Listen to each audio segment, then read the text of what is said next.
The "I'm literally a communist" Ash Sarkar continues to use her platform at Novara Media to promote luxury authoritarianism, including praising the Chinese Communist Party's tyranny.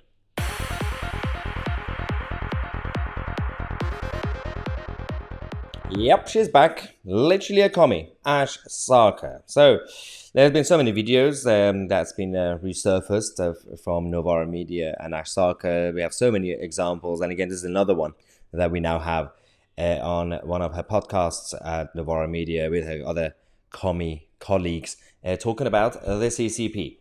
Now, I'm going to show you the clip. There is a point to what she's saying, because she's talking about the CCP and the Chinese government because they don't respect democracy or sovereignty or local sovereignty of communities or the will of the people. They could do what they want. They could build a hospital within 10 minutes. We could do this. They could do that. So on paper, objectively, she's right. But does that mean it's the right thing to do or not? This is quite fascinating. Let's go to Ash Sarkar, then we're going to come back and analyze. It feels like a state which does stuff, which has the capacity to do stuff. Okay, there needs to be a hospital built. We will do it in 8 days. There needs to be high-speed rail infrastructure. We will, practically cover one of the largest land masses in the world, the high-speed rail infrastructure, within the course of, a decade and a half. And I was speaking to a friend who recently spent a lot of time in Shanghai, and he said it feels like living in the future. You go to Shanghai from England and it feels like you are living in the future. Maybe we don't want the future just yet. This is again the problem with these people. There is no differences in the hardcore commies and the new corporatist globalists who also want to go towards the Star Trek fantasy world. Klaus Schwab and Ash Sarkar, they both want the same thing. Secondly, yes, they could do infrastructure without even asking the local people. Guess who else did that? Mussolini. Mussolini had great roads and great railways and great hospitals. But she said, it seems like the CCP, they do stuff. Yeah, they do stuff. They destroy free speech. They literally destroying people's lives. And so many lives have been lost. The Uyghurs, for example, and many others. They completely destroy democracy. They don't really like individual liberties when it comes to opening your own business without obeying to the CCP worshipping nonsense.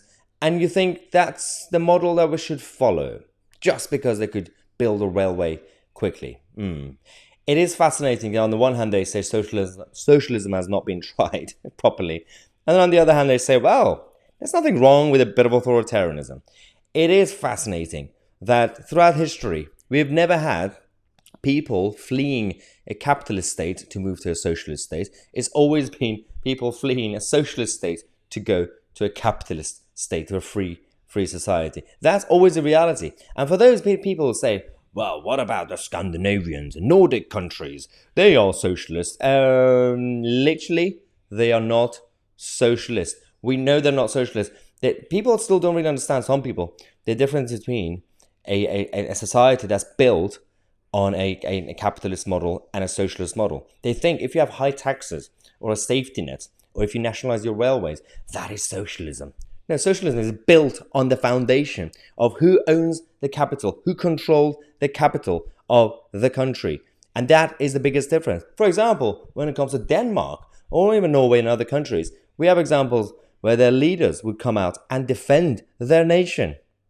Denmark is far from a socialist planned economy. Denmark is a market economy. The Nordic model is an expanded welfare state which provides a high level of security for its citizens, but it is also a successful market economy with much freedom to pursue your dreams and live your life as you wish. That's the difference between a market economy and a centralized a planning system. That is the difference.